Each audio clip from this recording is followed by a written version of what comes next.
தாவேகாவோட கூட்டம் நடக்குது அப்படின்னாலே அங்க வந்து ஏதாவது ஒரு அசம்பாவிதம் நடக்கிறது வழக்கமாகிட்டே இருக்கு.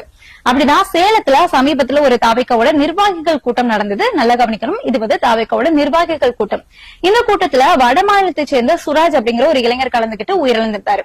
ஃபர்ஸ்ட் ஆஃப் ஆல், வட மாநிலத்தை சேர்ந்தவர் எப்படி தமிழகத்துல நிர்வாகி ஆக்க முடியும், தாவேகாவில எப்படி இவரை நிர்வாகி ஆக்குனாங்க அப்படிங்கிற மிகப்பெரிய கேள்வி இருக்கு. இந்த கேள்விக்கே பதில் கிடைக்காம இருந்து அந்த நிலைமையில தான் இவர் உயிரிழந்திருக்காரு. அப்ப உயிரிழந்ததுக்கான காரணம் என்ன, இதோட பின்னணி என்ன அப்படின்னு விசாரிக்கும் போது தாவேகா தரப்புல இருந்து இது வந்து மாரடைப்பு அப்படிங்கிற ஒரு பதில் வந்து கிடைச்சது. ஆனா அவங்க குடும்பத்துல விசாரணை செய்யும் போது மாரடைப்பு எல்லாம் இவருக்கு வரதுக்கு வந்து வாய்ப்பே இல்ல, ரொம்ப ஹெல்த்தியான பையன் சுராஜ், இது வரைக்கும் இதுக்கு முன்னாடி அட்டெம்ப்ட்ஸ் கூட வந்த கிடையாது, ஃபர்ஸ்ட் அட்டெம்ப்ட்ல எப்படி உயிரிழக்க முடியும், இதுல வந்து எங்களுக்கு சந்தேகம் இருக்கு அப்படிங்கிற மாதிரி குடும்பத்தை சேர்ந்தவங்களும் சொல்லியிருந்தாங்க. ஆனா இது வந்து ஹீட் ஸ்ட்ரோக்னால வந்ததா, 12ல இருந்து 3 மணி வரைக்கும் நடத்திருக்காங்க, உச்சி வெயில நடத்திருக்காங்க. அப்படி இருக்கும்போது ஹீட் ஸ்ட்ரோக்கா இருக்கிறதுக்கும் வாய்ப்பு வந்து அதிகமா இருக்கு. சோ இது ஹீட் ஸ்ட்ரோக்கா இல்ல அப்படின்னா ஏற்கனவே கரூர்ல கூட்ட நெரிசல் காரணமா உயிரிழந்த சம்பவம் வந்து நடந்திருக்கு, ப்ரூவன் ஆயிருக்கு. சோ அதே மாதிரி இது வந்து கூட்ட நெரிசல்ல நடந்த ஒரு உயிரிழப்பா, இப்படி பலகட்டமான கேள்விகள் வந்து இருக்கும்போது பதில்கள் முரண்பாடா வந்திருக்கு. அதே மாதிரிதான் இதுக்கு காரணம் வந்து ஹீட் ஸ்ட்ரோக்கா இருந்தாலுமே காரணம் வந்து காவல்துறை தான். ஏன்னா இந்த இடத்துல வந்து திமுகவை குறை சொல்ல முடியாது, அதனால தமிழக அரசு வந்து குறை சொல்றாங்க. சோ இதுக்கு வந்து காரணம் காவல்துறை. ஏன்னா 12 மணில இருந்து 3 மணி வரைக்கும் எங்களுக்கு அனுமதி கொடுத்திருக்காங்க. இந்த உச்சி வெயில எங்க தொண்டர்களும் ரசிகர்களும் நிர்வாகிகளும் வந்து நிற்கும் போது ஏதாவது ஒரு ஹீட் ஸ்ட்ரோக் மாதிரியான அசம்பாவிதங்கள் நடக்கிறதுக்கு வாய்ப்பு இருக்கு. அதனால இது வந்து திட்டமிட்டப்பட்ட சதி அப்படிங்கிற மாதிரி தாவேகா தரப்புல இருந்து ஒரு குற்றச்சாட்டை முன் வச்சிருந்தாங்க. ஆனா இது என்ன உண்மை அப்படிங்கறத தமிழ்நாடு டிஎன் ஃபேக்ட் செக் இருக்கு இல்லையா, அவங்களே வந்துட்டு ஃபேக்ட் செக் பண்ணி உண்மையை வந்து வெளியே கொண்டு வந்திருக்காங்க.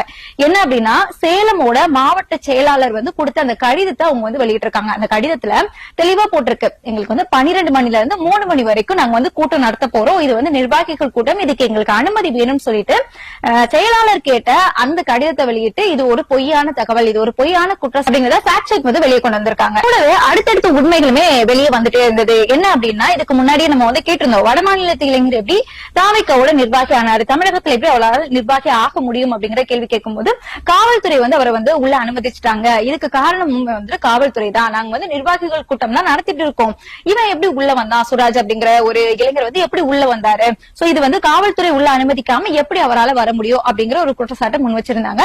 இதையுமே உண்மை என்ன அப்படிங்கறத வெளியே கொண்டு வந்திருக்காங்க. என்ன அப்படின்னா, புஷியானது சுராஜும் ஒன்னா இருக்கக்கூடிய அந்த புகைப்படங்கள் எல்லாமே சமூக வலைதளத்துல வெளியாகி இதுவும் ஒரு முழுக்க முழுக்க பொய்யான குற்றச்சாட்டு அப்படிங்கிறது வெளியே வந்திருக்கு.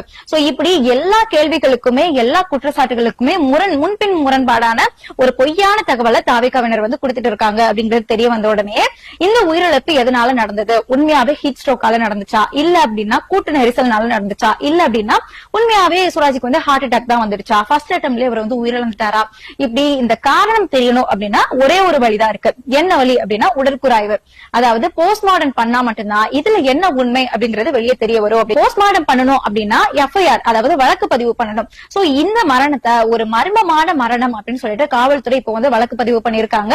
இதுக்கு முன்னாடியே நமக்கு நல்லாவே தெரியும், கரூர்ல 41 பேர் கூட்ட நெரிசல்னால உயிரிழந்த போது அந்த வழக்கை தமிழ்நாடு அரசு தான் எடுத்து நடத்திட்டு இருந்தாங்க. ஆனா தமிழ்நாடு அரசு நடத்தக்கூடாது, இது வந்து தமிழ்நாடு அரசு செஞ்ச சதி, சோ அவங்க செஞ்ச சதியை அவங்களே எப்படி விசாரணை செய்வாங்க, அதனால எங்களுக்கு வந்து சிபிஐ தான் வேணும் அப்படின்னு அழுத அடம் முடிச்சு டெல்லியில வந்து விசாரணை இப்போ சிபிஐ வந்து செஞ்சுட்டு இருக்காங்க. விஜய் கூட 2 கட்டமா விசாரணைக்கு அழைச்சிருந்தாங்க.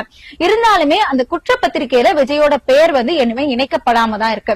அதே மாதிரி இந்த விஷயத்திலையும் விஜயால தப்பிக்கவே முடியாது. இந்த விஷயத்துல என்ன நடந்தது அப்படிங்கிற உண்மை வந்து கூடிய சீக்கிரம் தெரிய வரும் அப்படின்னு காவல்துறை தரப்புல இருந்தும் அரசியல் விமர்சகர்கள் தரப்புல இருந்து சொல்றாங்க. இதுக்கிடையிலேயே அடுத்த கட்டத்துக்கு தாவேகாவினர் எல்லாமே ரெடி ஆகிட்டு இருக்காங்க. அதாவது சேலம்ல ஒரு கூட்டம் நடந்தது, ஒருத்தர் வந்து உயிரிழந்திருக்காங்க. உயிரிழந்த உடனே கறி விருந்து போட்டு அருண்ராஜ் அவர்கள் வந்து விருந்தெல்லாம் கொடுத்திருந்தாங்க, எல்லாரும் சாப்பிட்டு சாப்பிட்டு முடிச்சுட்டு இப்போ அடுத்த கூட்டத்துக்கு வந்து ரெடி ஆகி இருக்காங்க. இப்போ வந்து வேலூர்ல அடுத்ததா 25,000 பேர் கலந்துக்கிற மாதிரியான ஒரு பொதுக்கூட்டத்தை நடத்த போறாங்க. இதுக்காக வேலூர் மேற்கு மாவட்ட செயலாளர் வேல்முருகன் வந்து ஒரு காவல்துறை கிட்ட கடிதமுமே கொடுத்திருக்காங்க. காவல்துறை வந்து எப்பவுமே நீங்க வந்து எப்ப கூட்டம் போட்டாலும் இந்த மாதிரி அசம்பாவிதங்கள் நடக்குதே கேள்வி கேட்டாலுமே நாங்க சரி பண்றோம் அப்படின்னு சொல்றாங்களே தவிர அதை சரி பண்றதுக்காக எந்த ஒரு முன்னேற்பாடுகளுமே எந்த ஒரு நடவடிக்கையுமே இதுவரைக்கும் தாவேகா சார்பில இருந்து எடுக்கப்படல. இந்த வேலூர் கூட்டத்திலேயாவது நடவடிக்கை எடுக்கப்படுமா, இந்த கூட்டத்திலேயாவது வந்துட்டு எந்த ஒரு அசம்பாவிதமும் நடக்காம இருக்குமா, இல்லைன்னா என்ன நடக்க போகுதோ அப்படிங்கிற மிகப்பெரிய பயம் வந்து இப்ப மக்களுக்கிடையே உருவாகி இருக்கு. சோ என்ன நடக்க போகுது அப்படிங்கறத பொறுத்திருந்து தெரிஞ்சுக்குவோம்.